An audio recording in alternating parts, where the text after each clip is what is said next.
नमस्कार, मनी गुरु के इस खास कार्यक्रम में आप सभी का स्वागत है। मैं हूं स्वाति रायना। आज हम निवेश के एक ऐसे कॉन्सेप्ट की बात करने वाले हैं जिसे 8th wonder of the world भी कहा गया है, यानी पावर ऑफ कंपाउंडिंग, जो पैसे से पैसा बनाने का सबसे आसान पर सबसे ताकतवर तरीका है।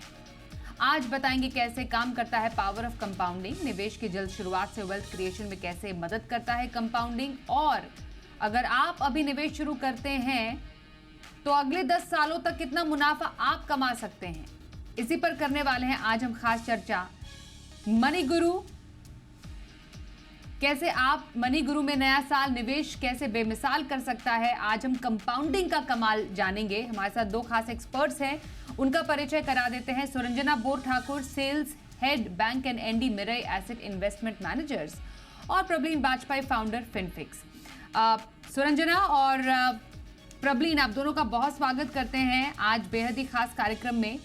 क्योंकि हम एक नए साल की तरफ अग्रसर हैं और उम्मीद यही करते हैं कि नया साल 2024 सबके लिए एक हैप्पी इन्वेस्टमेंट ईयर साबित हो। इसलिए समझना ज़रूरी है, बेसिक्स को समझना ज़रूरी है कि कैसे हम सही राह पे चल सकते हैं इन्वेस्टमेंट की। हम पावर ऑफ कंपाउंडिंग की हमेशा बात करते हैं कि आप निवेश करें तो पावर ऑफ कंपाउंडिंग का फ़ायदा सबसे ज़्यादा आपको मिलता है। तो सुरंजना, अगर शुरुआत इसी से करें कि पावर ऑफ कंपाउंडिंग को इतना इंपॉर्टेंस क्यों दिया गया है किसी भी इन्वेस्टमेंट जर्नी में, और क्यों कहा जाता है इसको 8th wonder of the world? So, good evening, Swati. Good evening to all your viewers.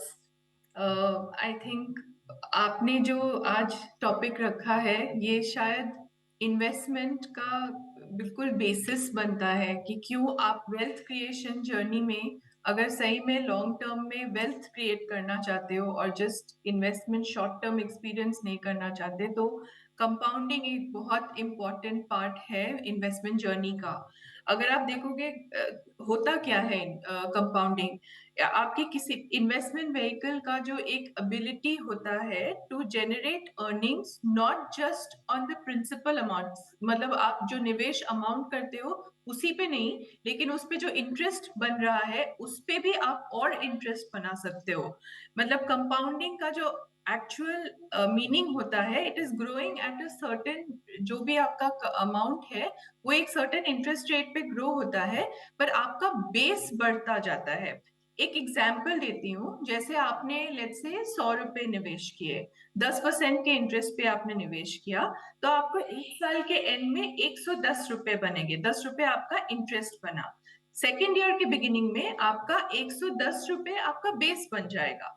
फिर आपको 10% जो इंटरेस्ट मिलेगा ये पूरे 110 रुपए में मिलेगा। मतलब आपको 2 साल के एंड में आपको 121 रुपीज बन जाएगा।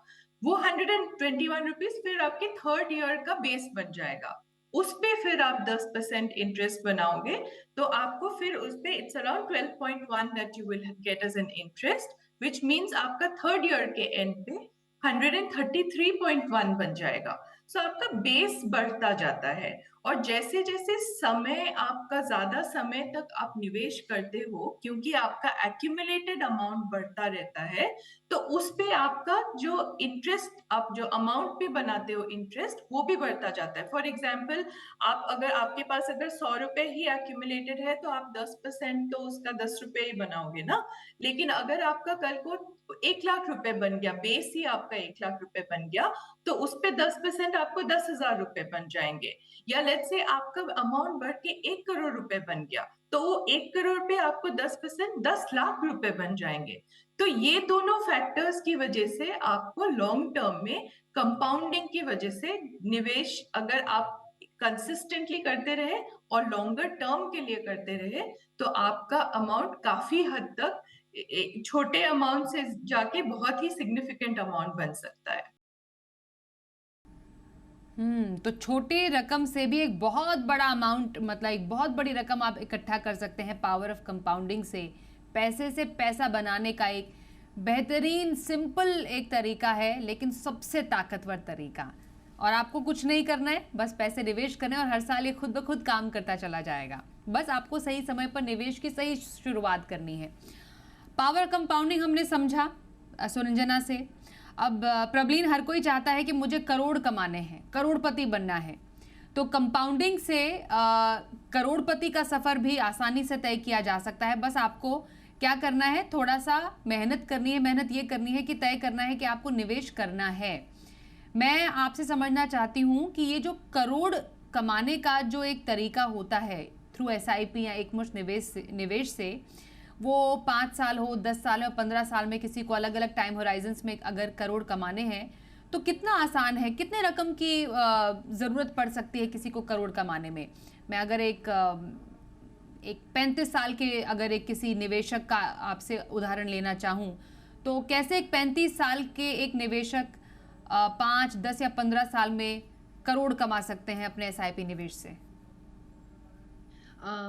जैसे अभी सुरंजना ने बहुत अच्छे से एक्सप्लेन किया है स्वाति जी, दैट कंपाउंडिंग तो बिल्कुल एर्थ वंडर है इन्वेस्टर्स के लिए, और ये एक मैजिकल फॉर्मूला है जिससे वो पैसे पे पैसा कमा सकते हैं। तो जो हमारी कहावत है कि पैसा पैसे को खींचता है, एक्चुअली वहाँ कंपाउंडिंग ही काम करती है।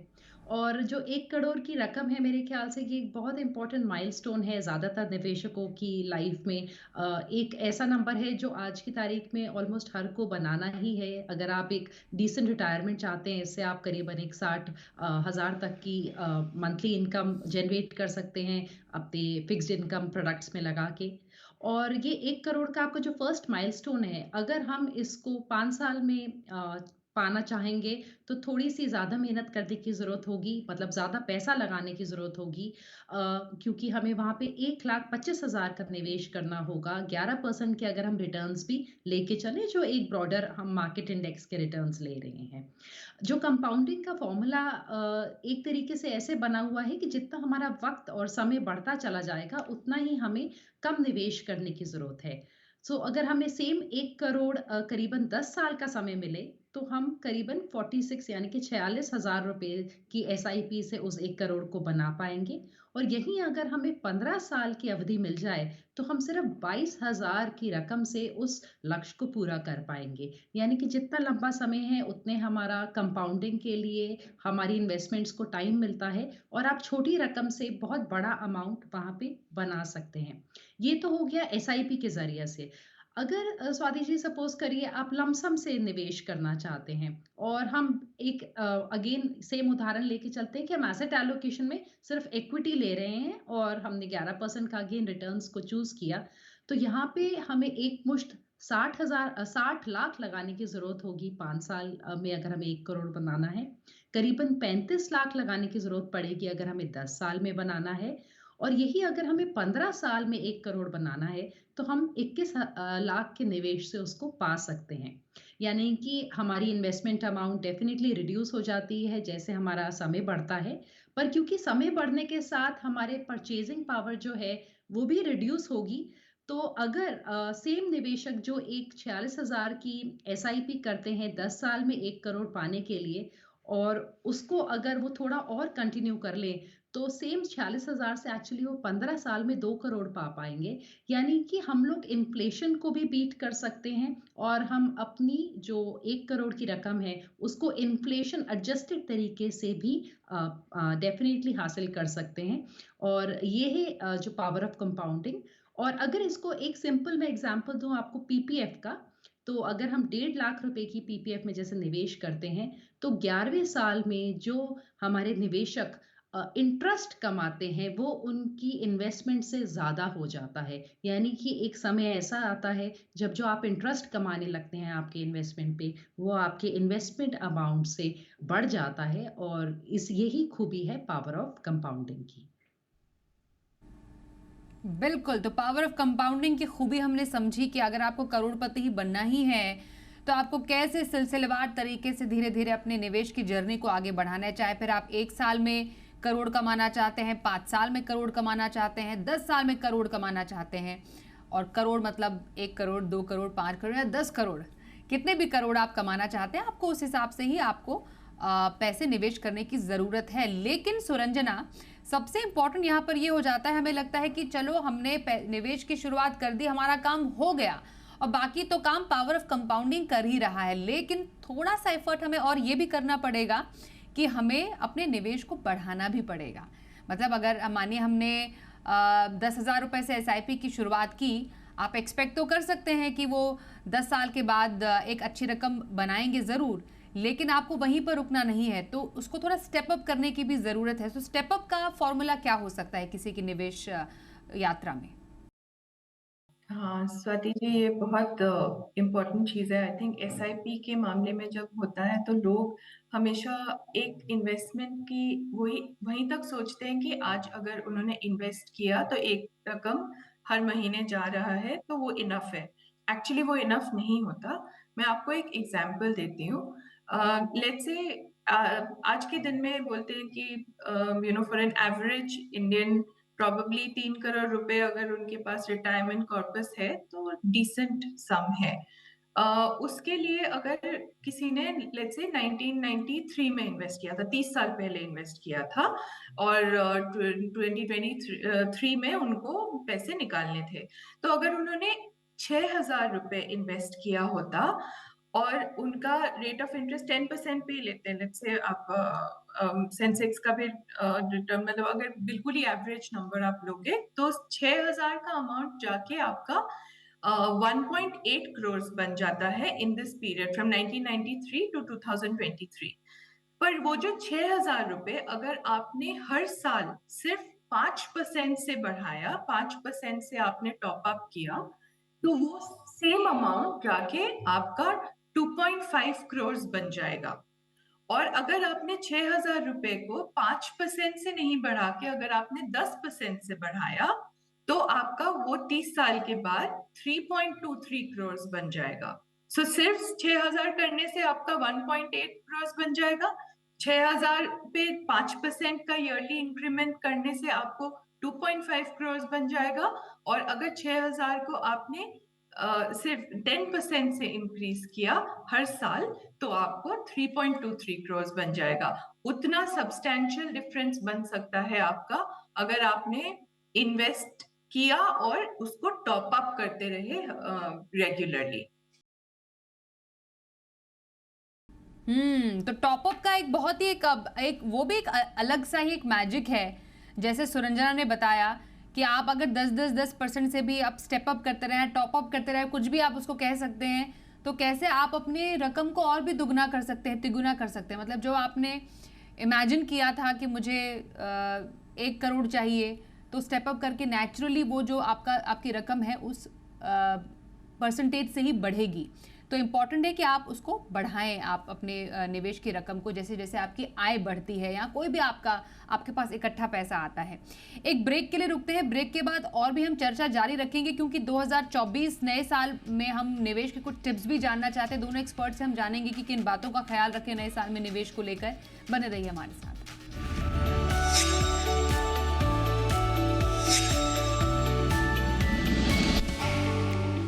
तो आज हम मनी गुरु में कंपाउंडिंग का कमाल समझने की कोशिश कर रहे हैं और जान रहे हैं कि क्यों इसे 8th wonder of the world कहा जाता है और कैसे आप पैसे से पैसा इससे बनाते हैं। हमारे साथ दो खास एक्सपर्ट्स हैं। हमारे साथ मेरे एसेट इन्वेस्टमेंट मैनेजर से सुरंजना बोर ठाकुर हैं, फिनफिक्स की फाउंडर प्रबलीन वाजपेयी से हम कर रहे हैं खास चर्चा। प्रबलीन, कंपाउंडिंग का एक बहुत ही उसकी एक खूबसूरती ये होती है कि जितना समय में आप पहला करोड़ बनाते हैं, आगे के जितने भी करोड़ आप कमाना चाहते हैं उसमें बहुत ही कम समय लगता है। जरा समझाएंगे मैथमेटिक्स क्या है करोड़ कमाने का? जी। स्वाति जी, क्योंकि हम यहाँ पे इंटरेस्ट कमाना शुरू होते हैं तो हमारा पैसा और पैसे को खींचता है, तो जितना हमारा टाइम फैक्टर यहाँ पे लंबा होता चला जाता है, जैसे मैंने बताया, तो हमारा जो ग्रोथ कंपोनेंट है, जितना हमारा इन्वेस्टमेंट अमाउंट है, जो हमारा ग्रोथ कंपोनेंट है, उसको एक्सीड कर जाता है। अगर हम अपने 46,000 रुपए के एग्जाम्पल से चलें, तो हमने 10 साल में अपना पहला करोड़ बनाया 11% के रिटर्न पे, और सेम इन्वेस्टमेंट को हम कंटिन्यू करेंगे तो करीब हम 14.5 साल में अपना सेकंड करोड़ बनाएंगे। और यहाँ पे यानी कि जो हमारी अवधि है अपना दूसरा करोड़ बनाने की, वो 4.5 साल की रही है। और हम 18 साल होने से पहले 17.5 पौने 18 साल तक अपना तीसरा करोड़ बना लेंगे, यानी कि जो तीसरे करोड़ को बनाने की अवधि है वो और घट गई। 20 साल में हम 4 करोड़ एक्यूमुलेट कर सकते हैं सेम 46,000 की एसआईपी से, सेम 11% के रिटर्न्स पे, और हम 22 साल से पहले-पहले अपना 5वां करोड़ जमा कर सकते हैं। यानी कि हमने जो 10 साल में 1 करोड़ बनाया, वहीं हमने 20 साल में 4 करोड़ बना लिए और हमने 22 साल तक 5 करोड़ बना लिए। और यहाँ पे जो हमने शुरू में जो मैंने बात बोली कि जो हमारा कितना इन्वेस्टमेंट हुआ और कितना ग्रोथ है, उसका एग्जाम्पल देखने को मिलता है। हमारे पहले करोड़ में जो हमारा पैसा लगा था, वो हमारा 55% हमारी तरफ से पैसा था और करीबन 45% का हमने ग्रोथ देखा। जैसे-जैसे समय बढ़ता चला गया, जो हमारा ग्रोथ है वो बढ़ते चली गई। जो हमारे दूसरे करोड़ तक 60% हमारी ग्रोथ थी, तीसरे करोड़ तक हमारी 67% ग्रोथ थी और हमारा जो खुद का इन्वेस्टमेंट था वो सिर्फ 33% था। ये हमारे जो चौथे करोड़ तक हमारा इन्वेस्टमेंट सिर्फ 28% पे आके गिर जाता है और बाकी जो 72% है वो हमारी ग्रोथ है। जो कंपाउंडिंग का बेसिकली यहाँ पे मैजिक है वो हमें दिखता है और 76% से हमें सिर्फ ग्रोथ मिलेगी और हमारी खुद की इन्वेस्टमेंट केवल 24% होगी जब तक हमारा 5वां करोड़ बनता है। यानी कि समय बढ़ने के साथ-साथ कंपाउंडिंग का जो स्पीड है वो भी बढ़ते चली जाती है और यहाँ पे निवेशक को कुछ नहीं करना है, सिर्फ एक डिसिप्लिन तरीके से अपनी इन्वेस्टमेंट को जारी रखना है और यहाँ पे मेरे ख्याल से हमने बहुत ने रियलिस्टिक 11% के रिटर्न्स लेके चले हैं। स्वाति जी, जो बहुत रियलिस्टिक पॉइंट ऑफ व्यू से निवेशक अपने 1, 2, 3, 4 और 5 करोड़ के सपने को आराम से पूरा कर सकते हैं विद अ एग्जांपल ऑफ 46,000 की एसआईपी के साथ। कुल और अगर आप अभी निवेश की शुरुआत करते हैं तो आने वाला 1 साल, 2 साल, 3 साल, मतलब नए साल से लेकर नए साल तक, अगले नए साल में जब आप जाने वाले होंगे तब आप देखेंगे आपका कंपाउंडिंग से जो पैसा है वो कितना बढ़ा है। तो जैसा प्रबलीन और सुरंजना दोनों कह रहे हैं, आपको बस डिसिप्लिन वे में अपने निवेश को जारी रखना है, इस बात को नजरअंदाज करते हुए कि बाजार कैसा परफॉर्म कर रहा है, क्योंकि बाजार का तो काम ही है ऊपर नीचे होना, लेकिन आपका काम है अपने निवेश को अपने गोल से जोड़कर आगे देखना और उसको उसके हिसाब से चलना। मैं सुरंजना ये बात आपसे समझना चाहती हूँ, क्योंकि हम लॉन्ग टर्म वेल्थ क्रिएशन की जब बात करते हैं, कई बार जो इन्वेस्टर्स हैं वो बाजार के जो शॉर्ट टर्म के जो मूवमेंट्स है उससे थोड़ा परेशान हो जाते हैं, एक्साइट ज़्यादा हो जाते हैं और उसकी वजह से कुछ ऐसे डिसीजंस ले लेते हैं जो कि लॉन्ग टर्म में उनके इन्वेस्टमेंट को काफ़ी परेशान करते हैं। मैं इसलिए समझना चाहती हूँ कि जो लगभग जो छोटे समय का जो एक रिटर्न होता है किसी फंड का या किसी कैटेगरी का, क्या वो इकलौता पैमाना होना चाहिए किसी के पोर्टफोलियो परफॉर्मेंस का? सत्य जी, बिल्कुल ही नहीं। आई थिंक क्या होता है कि आपने जो चीज बताया उसका एक टेक्निकल टर्म होता है जिसे हम बोलते हैं बिहेवियरल गैप। एक होता है आपका इन्वेस्टमेंट रिटर्न, दूसरा होता है इन्वेस्टर रिटर्न। इन्वेस्टमेंट व्हीकल का जो रिटर्न होता है और इन्वेस्टर का जो रिटर्न होता है, काफी बार उसमें कई फर्क होता है। क्यों फर्क होता है? क्योंकि मार्केट के उथल-पुथल से इन्वेस्टर काफी घबरा जाते हैं और वो ऐसे डिसीजन ले लेते हैं कि इस ऐसे टाइम पे एग्जिट कर जाते हैं इन्वेस्टमेंट, जिससे कि उनको पूरा उसका फायदा नहीं मिल पाता है। उसी को हम बिहेवियरल गैप बोलते हैं। जब आप एक इन्वेस्टमेंट को इवैल्यूएट करते हो, तो आपको सिर्फ उसका पास्ट परफॉर्मेंस देख के भी नहीं करना चाहिए। पास्ट परफॉर्मेंस देख के आप एक एक फैक्टर हो सकता है, लेकिन आपको और चीजें देखनी चाहिए, जैसे कि आपको उन फंड मैनेजर का क्या विंटेज है, उन्होंने क्या फंड्स पहले मैनेज किया हुआ है, उनकी एक्सपर्टीज क्या है, वो थोड़ी सी देखनी चाहिए। दूसरा, आपको फंड का एक्सपेंस रेशियोज भी देखने चाहिए। हर फंड का अपना अपना अलग अलग एक्सपेंस रेशियो होता है, आपके लिए वो एक्सपेंस सूटेबल है कि नहीं, वो आपको देखना चाहिए। तीसरा चीज, आपको रिस्क पैरामीटर और टाइम हराइजन को मैरी करना चाहिए। मतलब आप अगर एक इन्वेस्टमेंट देख रहे हो सकता है वो इन्वेस्टमेंट आपके नेबर के लिए, आपके कलीग के लिए, आपके फैमिली मेंबर के किसी और के लिए सूटेबल हो, लेकिन क्या आपके रिस्क एपेटाइट के हिसाब से वो प्रोडक्ट अच्छा है आपके लिए? वो आपको इवैल्यूएट करना ज़रूरी है। दूसरा है कि टाइम होराइज़न। आप कई बार क्या होता है कि लोग जैसे इक्विटी इन्वेस्टमेंट में निवेश करते हैं और उसमें वो क्या करते हैं कि बहुत ही शॉर्ट होराइज़न के लिए, जैसे मार्केट अभी उनको लगता है कि भागने वाला है, तो वो आज के दिन में इन्वेस्ट करके अगले 6-8 महीने में पैसे निकाल लेंगे। तो उससे हो सकता है उनको इन्वेस्टमेंट एक्सपीरियंस काफ़ी खराब हो सकता है मार्केट गिर जाए और वो डर के निकाल ले। उससे उनको मतलब जो एक्सपीरियंस होगा वो वापस ही नहीं आएँगे शायद मार्केट में फिर से। सो उनके लिए हमेशा एक टाइम होराइज़न माइंड में रखना ज़रूरी है कि इक्विटी इन्वेस्टमेंट है, थोड़ा-सा हायर रिस्क है, तो उसको एटलीस्ट 3 से 5 साल तक उनको इन्वेस्टेड रहना चाहिए। सो ये फैक्टर्स देख के ऑल्सो उनको एंट्री एग्जिट लॉस जो होते हैं फंड्स के वो देख सकते हैं। वो अ, बेंचमार्क्स होते हैं, हर फंड का कोई ना कोई बेंचमार्क होता है। क्या वो फंड बेंचमार्क के अगेंस्ट अच्छा कर रहा है कि नहीं, वो भी एक इम्पोर्टेंट फैक्टर है। सो ये सारे अलग-अलग फैक्टर्स को देखना चाहिए, बट सारे डिस्कशन में सबसे इम्पोर्टेंट चीज़ शायद वही है कि डिसिप्लिन्ड वे में इन्वेस्टेड रहना चाहिए, कमिटेड रहना चाहिए। इनफैक्ट एक और एग्ज़ाम्पल मैं देना चाहूँगी कि अगर आप देखोगे कि लेट्स से किसी इन्वेस्टर ने इन्वेस्ट किया 10,000 रुपीज़ इन्वेस्ट किया जनवरी 2000 से। उनका अगर आप जनवरी, फ़रवरी 2023 तक अगर आप देखते, निफ्टी 50 में अगर उन्होंने निवेश किया होता, तो उनका वो 10,000 रुपीज़ जाके 1.8 करोड़ तक बन जाता। लेकिन अगर उन्होंने 10,000 रुपीज़ अगर उन्होंने जैन 2005 से इन्वेस्ट किया होता, 2000 की जगह 2005 से सिर्फ 5 साल के डिफरेंस में किया होता एनुअली, तो उनको 76 लाख ही बनता। सो एक 5 साल के डिफरेंस में इतना फर्क पड़ सकता है इन कंपाउंडिंग। इट्स बिकॉज़ व्हाट जो प्रबलीन समझा रहे थे कि इंटरेस्ट पे इंटरेस्ट बन रहा है। Interest, the money that you are gathering is helping you grow it even more. So I think that the part is important to stay invested. In fact, एक और एग्जाम्पल मैं दे सकती हूँ स्टे कि जो invested absolutely Suranjana. Suranjana actually समय थोड़ा कम है, लेकिन आपने बहुत इंपॉर्टेंट यहाँ पर बताया कि कैसे निफ्टी आपको करोड़पति बना गया होता अगर आपने सही टाइम पे इन्वेस्ट किया होता, और कई लोगों के पास के तो पैसे बने भी हैं। मैं प्रबलीन आपसे क्लोजिंग कमेंट्स लेना चाहूंगी। 2024 का स्वागत जो इन्वेस्टमेंट टिप्स के तौर पर क्या करें, अगर आप 2-3 टिप्स क्विकली देना चाहें। जी Swati ji, I think basics पे आप वापस अपनी एक बार सारी इन्वेस्टमेंट्स खोलें। आप देखें कि आपके पास एक कंटिजेंसी फंड बना हुआ है, नहीं बना हुआ तो डेफिनेटली आप उसको बनाना शुरू करिए।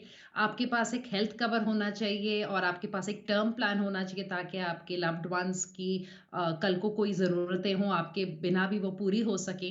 उसके अलावा जो हमारी इन्वेस्टमेंट्स है उनमें आप प्लीज़ अपने गोल्स को डिफाइन करिए। गोल्स के हिसाब से आप अपना रिस्क एपिटाइट समझिए। आज मार्केट अच्छा कर रही है तो जाके स्मॉल कैप में पैसा नहीं लगाना, क्योंकि माइक्रो कैप इंडेक्स ने 90% का रिटर्न दे दिया। अपने लंबे समय के रिस्क एपिटाइट को समझिए, अपने गोल्स के हिसाब से फिर अपना निवेश करिए। आप कितना म्यूचुअल फंड्स में चाहते हैं, इक्विटी में, कितना डेट में, कितना फिक्स्ड इनकम में। किसी भी प्रोडक्ट को, किसी भी एसेट क्लास को चेज नहीं करना है, और अपने short term, near term goals को अलग डिफाइन करके और लॉन्ग टर्म गोल्स को अलग डिफाइन करके अपनी एसेट एलोकेशन को समझ के, रिस्क को समझ के निवेश करिए। सो आई थिंक ये 4-5 चीजें हैं जो बेसिक्स हैं। बिल्कुल, तो वेल्थ की ओर कदम रखना है तो 2024 के लिए आपको कुछ निवेश के टिप्स अपनाने हैं। कंपाउंडिंग का कमाल कैसे काम करेगा, इस पर हमने आज खास चर्चा की। प्रबलीन बाजपेयी, सुरंजना बोर ठाकुर, दोनों का बहुत धन्यवाद हमारे साथ इस चर्चा में शामिल होने के लिए। रुकेंगे एक ब्रेक के लिए, देखते रहिए जी बिजनेस।